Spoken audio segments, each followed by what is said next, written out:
صاحبو، آپ میں سے جن جن نے انتظار حسین صاحب کی یادوں کا 50 سالہ چراغوں کا دھواں ابھی تک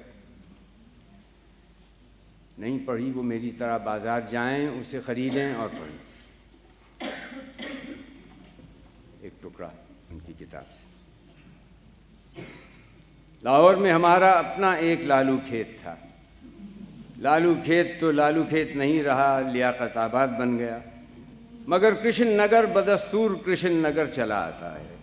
اسے اسلام پورا بنانے کی کوششیں ابھی تک برابر نہیں۔ میں نے پاکستان میں قدم رکھنے کے بعد یہیں آنکھ کھولی تھی۔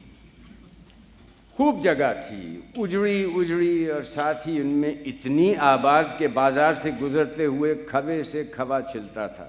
یہ سب کھوے پناہ گیروں کے تھے جو رفتہ رفتہ پناہ گیر سے مہاجر بن گئے۔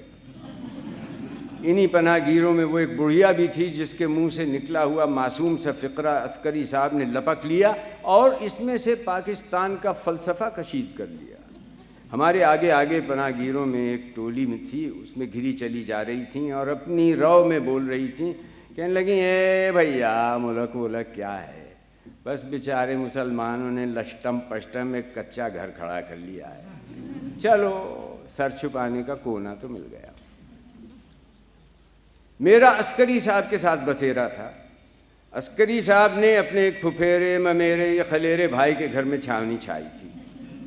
گھر بس واجبی تھا۔ میں نے عسکری صاحب سے کہا کہ عسکری صاحب، کرشن نگر میں یار تو بڑے اچھے اچھے آراستہ پیراستہ مکانوں میں آ کر براجمان ہوئے ہیں، آپ کے بھائی نے یہ کیسا مکان الاٹ کرایا ہے؟ فرنیچر نام کے تو یہاں ایک کرسی بھی نظر نہیں آتی۔ کہنے لگے، اس مکان میں ایک ہی چیز ملی تھی، وہ بھی مالک مکان آ کر لے گیا۔ میں نے پوچھا کیا چیز تھی؟ بولے، تمہارے آنے سے کوئی 2-3 دن پہلے ایک سکھ فوجی جیپ پر سوار پاکستانی پہرے میں یہاں آیا اور کہنے لگا کہ یہ ہمارا مکان تھا، باقی سامان تو ہم نے سنگوا لیا تھا، مگر یہاں ہماری مرغیوں کا ٹاپا رہ گیا۔ اور بات یہ ہے جی کہ مرغیوں کا ٹاپا نہ ہونے سے مرغیوں کے سلسلے میں ہمیں بڑی پریشانی ہوتی ہے، مہربانی کر کے ہمارا ٹاپا دے دیجیے۔ سکھ فوجی نے ٹاپا جیپ میں رکھا اور پاکستانی سپاہیوں کے پہرے میں بحفاظت تمام یہاں سے لے گیا۔ ارے یہ تو بعد کی باتیں ہیں، پہلے مجھے اپنے پہلے دن کا ذکر کرنا چاہیے۔ میں میرٹھ سے بستر بوریے کے ساتھ اسپیشل میں بیٹھا تھا، مگر جب لاہور میں قدم رکھا تو بستر بوریا غائب، ہاتھ میں بس ایک بیگ تھا۔ یہ مت سمجھیے کہ میں لٹ پٹ کر پاکستان پہنچا تھا، بات یہ تھی کہ میں نے اپنا بستر بوریا ساز و سامان والے ڈبے میں سنگوا دیا تھا۔ اسپیشل نے ہمیں مغل پورہ اسٹیشن پر انڈیل دیا اور اس بند ڈبے سمیت پنڈی گاڑی روانہ ہو گئی۔ خیر پہلی رات تو جیسے تیسے گزر گئی۔ صبح کو میں نے کہا عسکری صاحب سے کہ جاڑا تو شروع ہو چکا ہے، بغیر لحاف گدے کے یہ راتیں کیسے گزریں گی؟ وہ بولے، کوئی بات نہیں، یہاں ایک لنڈا بازار ہے، وہاں کمبل بہت سستے مل جائیں گے، تو آج وہاں چلتے ہیں۔ مگر لنڈا بازار جانے سے پہلے عسکری صاحب نے گورنمنٹ کالج کا رخ کیا اور مجھے آفتاب احمد خان سے ملوایا۔ لاہور میں اترنے کے بعد میرے یہاں کے کسی شخص سے یہ پہلی ملاقات تھی۔ پھر لنڈا بازار گئے، کوڑیوں کے مول 2 کمبل خرید لیے۔ لیجیے، ہماری تو عید ہو گئی۔ لاہور کے کڑکڑاتے جاڑوں میں یہ ایک پناہ گیر کا دنداں شکن جواب تھا۔ دن ڈھلے عسکری صاحب بولے، چلو شاہد صاحب کی طرف چلتے ہیں۔ میں نے حیران ہو کر عسکری صاحب کو دیکھا۔ کہنے لگے، یار وہ خبر غلط تھی، میں جب یہاں آیا تو شاہد صاحب صحیح و سالم یہاں آ کے بیٹھے تھے۔ اصل میں میرٹھ میں اڑتے اڑتے یہ خبر پہنچی تھی کہ جس اسپیشل میں شاہد صاحب دلی سے چلے تھے وہ رستے میں پوری کٹ گئی اور شاہد احمد دہلوی خاندان سمیت اللہ کو پیارے ہو گئے۔ شاہد صاحب کے پاس جا کر بیٹھے ہی تھے کہ ایک بزرگ بر میں اچکن، سر پہ ترکی ٹوپی، ٹانگوں میں پتلی موری والا پائجامہ، چہکتے بولتے زینے سے اترے اور محفل میں آن شامل ہوئے۔ با محاورہ اردو میں کتنا تیز تیز بول رہے تھے جیسے بھاڑ میں چنے بھن رہے ہوں۔ پھر ایک جوان وارد ہوا، گوری رنگت اور لباس موسم سے بے نیاز، بھر میں سفید اچکن، اس پر چوڑی دار سفید پائجامہ، سفید پاپوش۔ انہوں نے چہکنا شروع کیا تو چہکتے بولتے بزرگ ماند پڑ گئے۔ وہ بزرگ اشرف صبوحی تھے اور یہ جوان رانا حکیم حبیب اشر تھے۔ لیجئے یکمشت اتنے دلی والوں سے نیاز حاصل ہو گیا، بلکہ دلی سے شاید یہ میرا پہلا باقاعدہ تعارف تھا۔ پھر شاہد صاحب نے اعلان کیا کہ بھائی میاں صاحب کی طرف چلنا ہے۔ انہوں نے ہم سب کو سمیٹا اور چلے بارود خانے میاں ایم اسلم کی حویلی کی طرف۔ میاں ایم اسلم جیسے تیار ہی بیٹھے تھے، سامعین فراہم ہو چکے تھے۔ دیر کس بات کی تھی؟ زیر تحریر ناول سنانا شروع کر دیا۔ 2-2.5 باب سنانے کے بعد بستر لپیٹا، اب چائے کی پکار پڑی۔ چائے مرغوب، خاص قسم کے سیخ کباب، گرم جلیبیاں، ساتھ میں برفی۔ جب ہم واپس ہو رہے تھے تو رات ہو چکی تھی۔ دن ڈھلے جو بازار اجڑا اجڑا نظر آیا تھا، وہاں خوب بھیڑ بھڑکا تھا۔ یار اہلے گہلے پھرتے تھے، پاؤں زمین پر، نظریں بالا خانوں پر۔ روشن بالا خانوں میں روشن چہرے سجے ہوئے، کسی بالا خانے سے ہارمونیم اور طبلے کی آواز بھی آ رہی تھی۔ عسکری صاحب نے اس علاقے کا تعارف کراتے ہوئے مجھے بتایا کہ یہ ہیرا منڈی ہے۔ دلی میں چاوڑی بازار کو بازار حسینہ کی منتقلی سے پہلے جو مقام حاصل تھا، اس بازار کو وہی مقام ہے۔ تو یہ تھا پاکستان میں میرا پہلا دن، جس کا خلاصہ یوں کیا جا سکتا ہے کہ اول آفتاب احمد خان، دوم لنڈا بازار، سوم میاں ایم اسلم، چہارم ہیرا منڈی۔ اول ان 4 چیزوں کے واسطے سے میں نے پاکستان کو جانا۔ آج بھی ان 4 اشیاء میں سے کسی ایک کو بھی منہا کر کے میں پاکستان کا تصور نہیں کر سکتا۔ یو پی سے جو قافلہ آتا اس میں بقدر نمک شاعر بھی ہوتے، مگر قافلے آتے چلے جا رہے تھے اور لاہور میں نمک اکٹھا ہوتا چلا جا رہا تھا۔ ہوتے ہوتے یہ عالم ہوا کہ کرشن نگر شاعروں سے لبریز نظر آنے لگا۔ لاہور میں شاعر پہلے ہی کون سے کم تھے، اب خانہ برباد شاعروں کی لگاتار آمد سے شہر میں شاعروں کی ریل پیل ہو گئی۔ ہجرت اور فسادات شاعروں کا ان دنوں مرغوب موضوع تھا۔ مشاعروں میں اس مضمون کو مقبولیت حاصل تھی۔ شاعر کو اگر اس موضوع کے واسطے سے بھی داد میسر نہ آئی تو پھر یہ اس کی قسمت۔ عبد المجید بھٹی نے اسی موضوع پر اپنے رنگ میں ایک نئی نظم لکھی تھی، عنوان تھا غنڈہ۔ میں تجھے قتل ہی کر دوں گا مگر آج کی رات۔ اس کے بعد شاعر نے کیا کہا کچھ سمجھ میں نہ آیا، مجمع نے غل مچانا شروع کر دیا، غنڈہ ہے غنڈہ ہے۔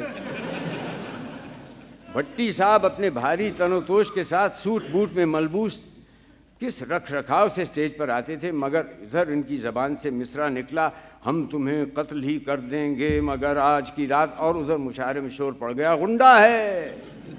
بھٹی صاحب مستقل مزاج غضب کے تھے، انہوں نے کبھی حوصلہ نہیں ہارا، ہمیشہ مشاعرے میں اسی نظم کو پڑھنے پر بضد رہتے۔ ہر مشاعرے میں ہم نے یہ نظم شروع ہوتے تو دیکھی، ختم ہوتے کبھی نہیں دیکھی۔ خواجہ دل محمد کیا بزرگ تھے ان مشاعروں میں، شاعروں کی حد تک تو بس ایک ہی ترکی ٹوپی نظر آتی تھی اور وہ تھی خواجہ صاحب کی ٹوپی۔ وہ بھی ہمیشہ ایک ہی غزل پڑھنے پر اصرار کرتے نظر آتے تھے۔ اس غزل میں ذکر حسن یار کے ساتھ اللہ اکبر کا جملہ آتا تھا، اسی کے ساتھ مجمع سے کوئی ایک آواز بلند ہوتی، نعرہ تکبیر، اور مجمع پکار اٹھتا اللہ اکبر، اور پھر نظم کا کوئی شعر سنائی نہ دیتا۔ ہاں، اس زمانے کا ایک شعر یاد آیا، شعر بھی نرالا، شاعر بھی نرالا۔ عسکری صاحب اور میں چلتے پھرتے لارنس باغ میں جا نکلے، وہاں اوپن ایئر تھیٹر میں مشاعرہ ہو رہا تھا۔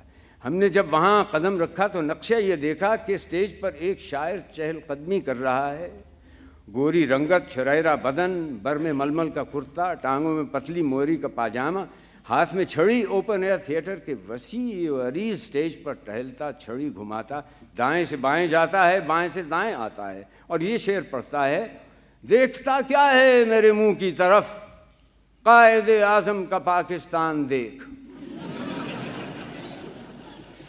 میں نے حیرت سے شاعر کو دیکھا، عسکری صاحب سے پوچھا، عسکری صاحب یہ کون شاعر ہے؟ بولے ارے تم نہیں جانتے، یہ نفیس خلیلی ہیں۔ یہ سارے مشاعرے ان دنوں کے ہیں جب ہم ٹھالی ٹھسکے وائی تبائی پھرتے تھے، پھر ہم کہاں، مشاعرے کہاں۔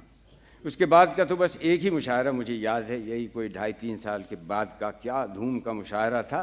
پنجاب یونیورسٹی کے وسیع ہال میں تل دھرنے کو جگہ نہ تھی، کیسا شاعر آیا بیٹھا تھا، سب سے بڑھ کر جگر صاحب، جن کا اس زمانے میں پورے بر صغیر میں طوطی بولتا تھا۔ چھوٹے موٹے شاعروں کو سامعین سننے پر آمادہ نظر نہیں آتے تھے۔ جو شاعر اسٹیج پر نمودار ہوتا ہوٹ ہو کر رخصت ہو جاتا۔ اسی ہنگام میں ایک نئی صورت اسٹیج پر نمودار ہوئی۔ برس 13واں یا کہ 14 کا سن، چھریرا بدن، بوٹا سا قد، گوری رنگت، بر میں سفید ساڑی، بال کھلے ہوئے۔ آپ نے فلم جوگن تو دیکھی ہوگی، بس سمجھ لیں یہ بیوی اس جوگن کی چھوٹی بہن نظر آ رہی تھی۔ وہ بھجن گاتی تھیں، یہ غزل سرا تھیں۔ درد اور سپردگی کا وہی عالم، ترنم قیامت، مضمون ہجرت کا درد و الم، لٹنے پٹنے گھر سے بے گھر ہونے کا دکھڑا۔ لگتا تھا کہ وہ سارا درد و الم آواز میں گھل گیا ہے۔ ابھی یہ تجربہ ہمارے دل و دماغ میں زندہ تھا، سو جو شعر اس نے پڑھا دلوں میں جا کر ترازو ہو گیا۔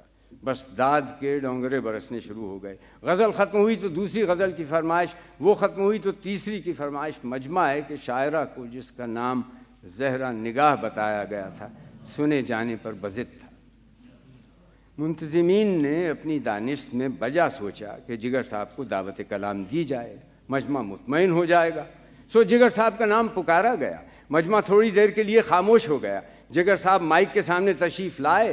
ابھی وہ گنگنا رہے تھے کہ ایک طرف سے آواز آئی، زہرا نگاہ۔ بس پھر کیا تھا، چاروں طرف سے آوازیں آنے لگیں، زہرا نگاہ، زہرا نگاہ۔ جگر صاحب چپ۔ جب شور نہ تھما تو خاموشی سے مائک کے سامنے سرکے اور اپنی نشست پر جا بیٹھے۔ پھر کیا ہوا مجھے یاد نہیں آ رہا، کچھ ایسا یاد پڑتا ہے کہ عابد علی عابد صدارت کر رہے تھے۔ انہیں یہ گوارا نہیں ہوا کہ رئیس المتغزلین پر اس رنگ سے ایک نوخیز شاعرہ کو ترجیح دی جائے۔ نتیجہ ہنگامہ۔ میرا حافظہ آگے کچھ نہیں بتاتا، مگر اب جب میں 50 برس بعد ان سارے مشاعروں کو تصور میں لاتا ہوں تو مجھے نفیس خلیلی اپنی سج دھج کے ساتھ سب شاعروں پر چھائے نظر آ رہے ہیں، جیسے مشاعرہ اسی رنگ سے گرم ہے اور نفیس خلیلی چھڑی گھماتے ہوئے اوپن ایئر اسٹیج کے وسیع اسٹیج پر ٹہل رہے ہیں اور پڑھ رہے ہیں، دیکھتا کیا ہے میرے منہ کی طرف، قائد اعظم کا پاکستان دیکھ۔